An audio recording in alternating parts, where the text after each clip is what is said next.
ओम शांति। यह बाबा की सेवा के लिए नया चैनल चालू किया है। इस चैनल को सब्सक्राइब करें। ओम शांति। ओम शांति। Good morning. 15 फरवरी 2022। मीठे मीठे बाबा की मीठी मीठी मुरली का मीठा मीठा मनन हम सब फरिश्ते मिलकर बाप दादा के साथ करते हैं। बाप दादा संदली पर बैठे हैं और हम सब फरिश्ते बाप दादा के सामने बैठे हैं। बाप दादा दृष्टि दे रहे हैं और हमें वरदानों से भरपूर कर रहे हैं। बाबा बोले, बच्चों आज की मुरली से क्या शिक्षाएं ली? मीठे बाबा, आज आपने हमें बहुत प्यारी प्यारी शिक्षाएं दी। हमें पावरफुल कैसे बनना है उसके बारे में बताया बाबा आपने। बाबा आज आपने कहा, मीठे बच्चे आत्मा रूपी दीपक में योग रूपी घृत डालो तो आत्मा शक्तिशाली हो जाएगी। वाह मेरे बाबा, कितना प्यारा बाबा है। जो मैं आत्मा 63 जन्मों से नीचे उतरते उतरते बिल्कुल मेरी आत्मा की ज्योत डिम हो गई और अब स्वयं भगवान शिव बाबा संगम पर आकर मेरी इस आत्मा की ज्योत को बढ़ाने के लिए आए हैं और वो हमें बता रहे हैं कि बच्चे तेरी आत्मा की ज्योत कैसे शक्तिशाली होगी, तेज होगी, कैसे ज्वाला निकलेगी। उसके लिए बाबा ने बताया था इसके अंदर कौन सा केमिकल डालना है। भक्ति में भी जब ज्योत जलाते थे तो ध्यान रखते थे कि घी ना कम हो जाए, तो यहां भी बाबा ने कहा कि कौन सा घी डालना है मुझ आत्मा की जो ज्योत जलती रहे। वो है, बाबा ने बताया, योग रूपी घृत डालना है। कौन सा योग रूपी घृत? कि मैं आत्मा हूं और शिव बाबा से वो घृत मिलता है, कहीं इधर उधर नहीं मिलेगा वो घी, योग रूपी घी। जितना हम शिव बाबा की याद में रहेंगे, याद ही घी है और उससे मेरी आत्मा की ज्योत शक्तिशाली हो जाएगी, कभी बुझेगी नहीं।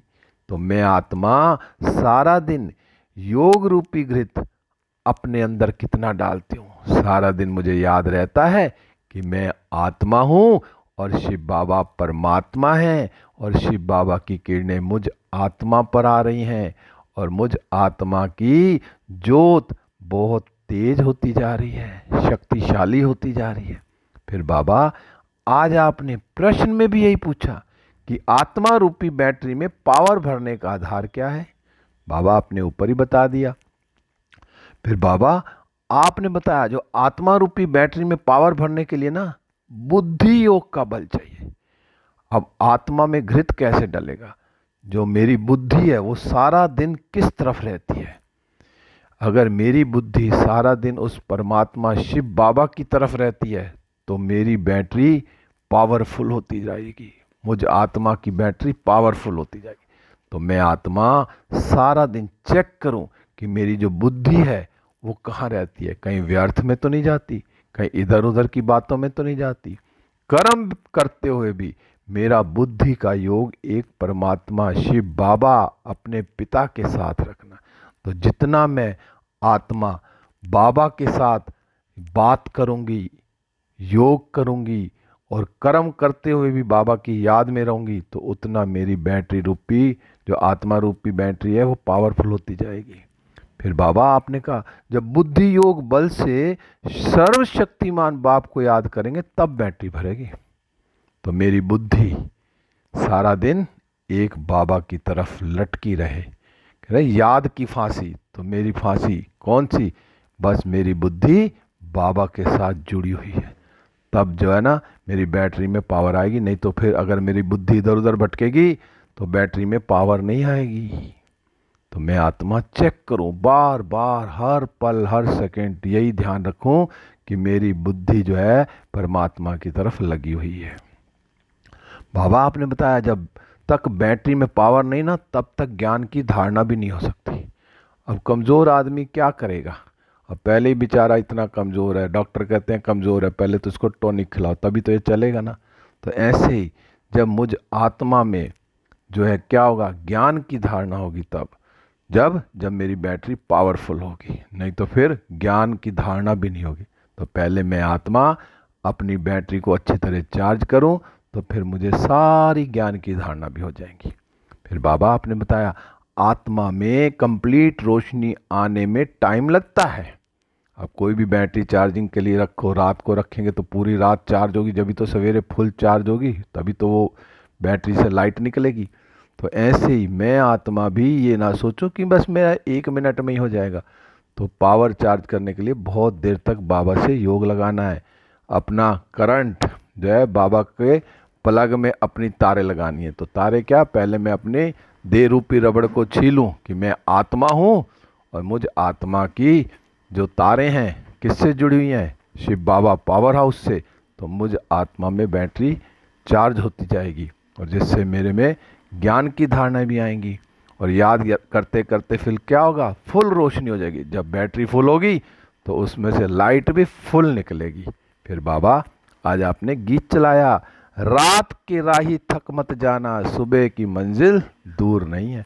अब मुझे थकना नहीं है, चलते ही जाना है बाबा की याद में, तो फिर मैं मंजिल तक पहुंच जाऊंगी। ओम शांति। फिर बाबा आपने कहा कि बच्चों ने जो गीत सुना ना, इसका अर्थ भी बच्चे समझते हैं कि बच्चे अब इतना पुरुषार्थ कर रहे हैं कि अब नई दुनिया में जाना है, रोशनी की दुनिया में। अब पुरानी दुनिया में तो अंधियारा ही अंधियारा है। तो अब मुझ आत्मा को नई दुनिया में जाना, नई रोशनी की दुनिया में जाना है, तो मुझे इस समय संगम पर कितना पुरुषार्थ करना है। बाबा ने कहा ये जो ब्रह्मा की घोर अंधियारी रात है ना, तो इसको दिन बनाने आया है खुद। ब्रह्मा का दिन और ब्रह्मा की रात है ना, तो अब ये दोबारा से फिर दिन बनेगा। बाबा ने कहा अभी दिन में जा रहे हो। अब बाबा ने आकर हमें ज्ञान अमृत पिलाया, तीनों कालों की नॉलेज दी। तो अब हम कहाँ जा रहे हैं, दिन की तरफ जा रहे हैं। बाबा तो बच्चों को बार बार कहते हैं कि ये जो बुद्धि का योग ना, लगाते लगाते कभी थक नहीं जाना है। सदा मेरा बुद्धि का योग एक शिव बाबा के साथ लगा रहे। मैं सारा कुछ देखते हुए भी, लेकिन मेरा बुद्धि का योग एक बाबा की याद में रहे। हर कर्म करते हुए भी मेरा बुद्धि का योग बाबा के साथ जुड़ा हुआ है। बस मेरा तो एक शिव बाबा, दूसरा ना कोई। तो आज सारा दिन यही प्रैक्टिस करनी है कि मुझ आत्मा में जो मेरी आत्मा की बैटरी डाउन हो गई है, उसको फुल चार्ज करने के लिए मैंने अपनी बैटरी के पावर हाउस के साथ कनेक्शन जोड़ा हुआ है। अपने अंदर पावर भर रही हूँ, अपनी बैटरी को चार्ज कर रही हूँ। चार्ज करने का तरीका क्या है कि मेरी बुद्धि कहीं इधर उधर ना भटके, सिर्फ एक बुद्धि मेरी उस परम पिता परमात्मा शिव में लगी रहे। फिर बाबा कहते हैं बच्चे, ये जो इस समय ना, ये सारी दुनिया रावण राज्य है, सिर्फ लंका में नहीं है। बाबा ने कहा सिर्फ ये नहीं सोचो कि लंका में रावण आया था, सारे विश्व में इस समय क्या बनी हुई बुद्धि, जो सारी दुनिया रावण राज्य है। और इस रावण राज्य को राम राज्य बनाने के लिए स्वयं राम शिव बाबा आए हैं। हम बच्चों के साथ मिलकर फिर से राम राज्य स्थापन करने आए हैं। तो मुझे सच्चे राम को याद करना है। सच्चा सच्चा राम कौन, शिव बाबा एक। तो शिव बाबा की याद में जितना रहेंगे उतना हम नई दुनिया भी बनाएंगे, रावण राज्य को खत्म करते जाएंगे। तो फिर बाबा ने फिर कहा कि बच्चे जितना हो सके, बाबा ने कहा जो आधा कल्प दिन और आधा कल्प रात ना, यह सब बातें बुद्धि में रखनी है। जो इस समय तुम रावण पर विजय पा रहे हो, तो मैं आत्मा अपने आप को चेक करूं कि मैं इस समय रावण पर विजय पा रही हूं। अभी मेरे अंदर कोई ऐसा रावण वाला भूत तो नहीं है। अगर कहीं सूक्ष्म में कहीं भी है तो उसे भी जल्दी से जल्दी खत्म करना है, क्योंकि समय बहुत कम है। अब बाबा ने कहा इस समय तो कितने 800 करोड़ आत्मा है, लेकिन सतयुग में क्या होगा, लाखों की तादाद में मनुष्य होंगे, ज्यादा नहीं होंगे। जमुना के कंठे पर राजधानी होगी। तो पहुंच जाओ कहाँ, सतयुग में। कि मैं आत्मा कहाँ हूं, सतयुग में। जमुना के कंठे पर राजधानी होगी, वहां कोई विकार भी नहीं होगा। क्योंकि क्या कहा जाता है, बाबा कहते हैं, कहा भी जाता है ना, संपूर्ण निर्विकारी। वहां बच्चे भी योग बल से पैदा होंगे। वहां रोना भी नहीं होना, पीटना भी नहीं, कुछ भी नहीं होगा, रोना पीटना कुछ नहीं होगा। बाबा ने कहा परंतु जब सेवा करो तो पहले ये बातें नहीं निकालनी है। पहली बात यह उठाओ कि निराकार परम पिता परमात्मा और हम आत्मा भी परलोक से आते हैं, तो तुम्हारा पारलौकिक परम पिता से क्या संबंध है। जब सेवा के लिए जाओ तो पहले सबसे पहले पूछो कि परम पिता परमात्मा को जानते हो, उससे क्या संबंध है। बाबा ने कहा नंबर 1 बात यह है, पहले यह बाप का संबंध निकालो तो माँ का और वर्षे का संबंध निकलेगा। जब बाबा से संबंध होगा तो वर्षा मिलेगा, तो फिर माँ का भी निकलेगा। बाबा ने कहा एक अल्फ को भूलने से ना सब कुछ भूल गए हैं। तो मैं आत्मा अभी अल्फ को तो नहीं भूली, बाबा को तो नहीं भूली, भगवान को तो नहीं भूली। बाबा ने कहा रावण ने पहले पहले अल्फ से ही भुला दिया था, क्योंकि जब रावण आया तो क्या किया, उसने हमें शिव बाबा से ही भुला दिया था, अलग कर दिया था। लेकिन अब दोबारा से स्वयं बाबा आए हैं। बाबा ने कहा अल्फ की मदद से हम अब रावण पर जीत पाएंगे। तो मैं आत्मा बाबा की याद में रहकर रावण पर विजय पा रही हूं। बाबा ने कहा त्रिमूर्ति पर भी समझाना है। त्रिमूर्ति पर समझाना कितना सहज है। ऊपर में बाप खड़ा है, नीचे लक्ष्मी नारायण वर्षा या विष्णु खड़ा है। अब बाबा क्या कहते हैं, मुझे याद करो तो ये वर्षा पाएंगे। अगर वर्षा पाना तो बस एक शिव बाबा की याद मिलेंगे। और बच्चे कहते बाबा आप तो निराकार हो, आप कैसे वर्षा देंगे। बच्चे मैं इन ब्रह्मा द्वारा वर्षा देता हूं। फिर शिव बाबा ब्रह्मा तन में आकर हम बच्चों को वर्षा दे दें। तो त्रिमूर्ति पर भी बाबा ने कहा समझाना है। बाबा ने कहा चित्रों पर ना अच्छी रीति समझाना है, समझानी बहुत सहज है। बाबा ने कहा यह शिव बाबा, यह वर्षा, यह शिव तो निराकार है, इसलिए ब्रह्मा द्वारा देते हैं। तो शिव बाबा ब्रह्मा बाबा के तन में आकर हम बच्चों को अडॉप्ट करते हैं और हमें फिर वर्षा देते हैं। फिर आज बाबा ने कहा कि सबको अल्फ का परिचय देना है, सबको जो भी आत्मा है उसको जरूर शिव बाबा का परिचय देना है। और अपनी बैटरी को भी चार्ज करने के लिए क्या करना है, सर्वशक्तिमान बाप को याद करना है। फिर आज बाबा ने वरदान में कहा कि सार स्वरूप भव, एक बाप की याद द्वारा एक रस स्थिति का अनुभव करने वाले सार स्वरूप भव। बाबा ने कहा अब एक रस स्थिति में रहने का एक ही सहज तरीका बताया और विधि भी एक ही है। और वो विधि है कि एक की याद, मेरा तो एक बाबा दूसरा ना कोई। बस बाबा ने कहा जैसे बीज होता है ना, बीज में सब कुछ समाया होता है, तो ऐसे ही जो बाबा की याद है उसमें सब कुछ समाया हुआ है। तो शिव बाबा कौन है, बीज है। बाबा ने कहा जैसे बाप भी बीज है जिसमें सर्व संबंधों का, क्योंकि बीज है शिव बाबा, उसमें सर्व संबंधों का रस है। जो भी संबंध निभाने हैं, जिस संबंध का भी रस लेना है ना, वो संबंध बाबा से जोड़ लो बस, क्योंकि उसी में ही सारा सार समाया हुआ है। शिव बाबा को पिता बना लो, माता बना लो, साजन बना लो, उसकी सजनिया बन जाओ, खुदा दोस्त बना लो, बच्चा बन जाओ, दोस्त कुछ भी बना लो, जो बनाना शिव बाबा को बना लो और दिल की बात कह दो, तो सब कुछ फर्स्ट क्लास हो जाएगा।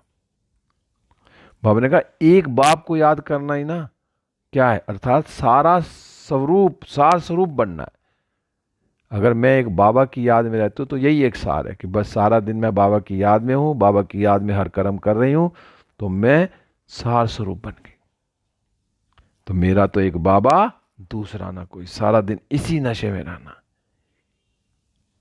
तो बाबा ने कहा जो ये एक की याद है ना, यही एक की याद क्या करेगी, एक रस स्थिति बनाती जाएगी। तो मुझे एक रस स्थिति बनानी है तो मुझे बस एक शिव बाबा की याद में रहना है। बाबा ने कहा जो एक सुखदाता बाप की याद में रहते हैं ना, उनके पास कभी दुख की लहर कभी आ ही नहीं सकती, क्योंकि सुखदाता कौन है, एक शिव बाबा। जब सुखदाता की याद में रहेंगे तो हमें दुख की लहर आएगी नहीं। एक छोटी सी वो भी है ना कि किसी ने कहा कि पहले स्वर्ग में जाना है या नरक में जाना है, तो भाई तूने पाप तो बहुत किए नरक में, तो थोड़ा सा पुण्य किया स्वर्ग में, तो उसने कहा मैं स्वर्ग में ही जाता हूँ। जब वो स्वर्ग में चला गया, अब बाहर आया ही नहीं। वो यमदूत अंदर जा नहीं सकते थे और वो अंदर ही रहा। तो ऐसे ही जब मैं आत्मा सुखदाता के साथ रहूंगी तो मेरे पास कोई दुख की लहर आ ही नहीं सकती। और फिर जब सुखदाता के साथ रहेंगे ना, तो सारे स्वप्न में सुख ही सुख, खुशी की खुशी। स्वप्न भी जो आएंगे कैसे आएंगे? सुख के आएंगे, खुशी के आएंगे, सेवा के और मिलन मनाने के आते रहेंगे। तो स्वप्न में भी हम क्या करेंगे? बाबा से मिल रहे हैं, खुश हो रहे हैं, नाच कर रहे हैं और सुख का अनुभव कर रहे हैं, और सेवा भी फिर सपने में भी सेवा करेंगे। फिर आज बाबा जी मम्मा के भी अनमोल माँ वाक्य हैं। मम्मा का तो वाक्य है, मम्मा मम्मा है। मम्मा का एक एक शब्द, पूरी मुरली बाबा की छोटी सी मम्मा की मुरली है, और मुरली का हेडिंग है, परमात्मा द्वारा फर्स्ट लॉटरी क्यों ना विन करें। अब भगवान आए हुए हैं और ऐसी लॉटरी देने आए हैं सतयुग में 21 जन्मों के लिए, तो क्यों नहीं विन करनी चाहिए। तो मम्मा ने एक एक चीज क्लियर करके बताई। मम्मा ने कहा, दुनिया वाले सोचते हैं कि हम थोड़ा सा पुरुषार्थ करके ना क्यों ना वैकुंठ में चले जाएं, स्वर्ग में चले जाएं। लेकिन जब परमात्मा आए हुए हैं, बाप हमें पूरा कंप्लीट वर्षा देने के लिए आए 21 जन्मों का, और जब 21 जन्म सुख होंगे तो बाकी के जो 63 जन्म है वो भी हमारे सुख वाले होंगे। तो पूरे चक्र में हम क्यों ना इतना वर्षा ले लें, तो अच्छे स्टूडेंट बनकर क्यों ना पुरुषार्थ करें। हमने कहा जो पुरुषार्थ कर स्कॉलरशिप लेना, तो पहला नंबर लॉटरी क्यों ना विन करें। तो जब पता भी है कि जब शिव बाबा आए हुए हैं 21 जन्मों के लिए बादशाही देने, तो हम क्यों ना पुरुषार्थ करें। तो मैं आत्मा जो विजय माला में पिरोई जाने वाली हूँ, तो मुझे भी बहुत पुरुषार्थ करना है। मैंने कहा बाकी 2 लड्डू पकड़कर बैठे हैं, यहाँ का भी हद का सुख लूं और वहाँ बैकुंठ का भी कुछ ना कुछ सुख ले लूं। तो मम्मा ने कहा ऐसे विचारवान को मध्य और कनिष्ठ पुरुषार्थी कहेंगे, ना कि सर्वोत्तम। अब ये अगर मैं आत्मा ये सोचूं कि मैं यहाँ के भी कलयुगी सुख भी ले लूं और स्वर्ग में भी जाऊं, तो फिर तो 2 पाँवों में नाम रखेंगे तो क्या होगा? 2 नावों में पाँव रखेंगे तो फिर ना उधर का सुख मिलेगा ना इधर, क्या हो जाएंगे? चिर जाएंगे। तो मैं आत्मा अपने आप को चेक करूं कि मेरा जो है दोनों पैर एक नाव में है। मैंने कहा गुरु नानक जी भी कहते थे ना, देंदा दे और लेंदा थक दे पाए। भाई देने वाला देता, लेने वाला थक जाता है। अब जो शिव बाबा हमें दे रहा, तो हम क्यों थकें। जितना बाबा दे रहा, तो मुझे पूरा बाबा की जो वर्षा ना पूरा हप करना। तो हमें सारा बाबा से अभी इसी समय संगम पर इतना पुरुषार्थ करना कि बाबा का पूरा 21 जन्मों का वर्षा ले लें। अब जो है ना, मैंने कहा अब जो माया का राज्य है ना, अब समाप्त होने वाला है। अब माया ने तो सारा सार निकाल दिया है, तभी तो परमात्मा आते हैं, क्योंकि शिव बाबा अंत में आते हैं जब देखते हैं कि कितना घोर अंधेरा है। मैंने कहा जिसमें सब रस समाया हुआ है, जिससे सभी संबंध की रचना मिलती है, तभी तमेव माता च पिता आदि आदि है महिमा उस परमात्मा की है। तो बलिहारी इसी समय की है जो ऐसा संबंध हुआ। तो इस समय बाबा ने हमें अपना बच्चा बनाया ब्रह्मा के थ्रू, तो हम अब कितना बलिहारी जाएं बाबा पर। तो मैं आत्मा अपने आप को चेक करूं कि मैं इस समय जो बाबा परमात्मा द्वारा फर्स्ट लॉटरी मिल रही है, तो उसमें क्यों ना विजय प्राप्त करूं। अब हम सब फरिश्ते बाबा के साथ उड़ चले विश्व ग्लोब पर, बाप दादा की किरणें मुझ पर और मुझसे सारे विश्व की 800 करोड़ आत्माओं पर, प्रकृति के 5 तत्वों पर, 9 ग्रहों पर, पशु पक्षी जीव जंतु पेड़ पौधों पर, सब पर जाए, सब के सब गुणों और शक्तियों से भरपूर होते जा रहे। मैं फरिश्ता बाबा के साथ सूक्ष्म वतन में दृष्टि लेते हुए वरदानों से भरपूर होकर वापस इस देह रूपी मंदिर में हूँ, और मैं आत्मा की तार उस परमात्मा से जुड़ी हुई और करंट ले रहा हूँ। बस सारा दिन आज करंट ले रहा हूँ और अपनी बैटरी को लगातार चार्ज कर रहा हूँ। ओम शांति, ओम शांति, ओम शांति।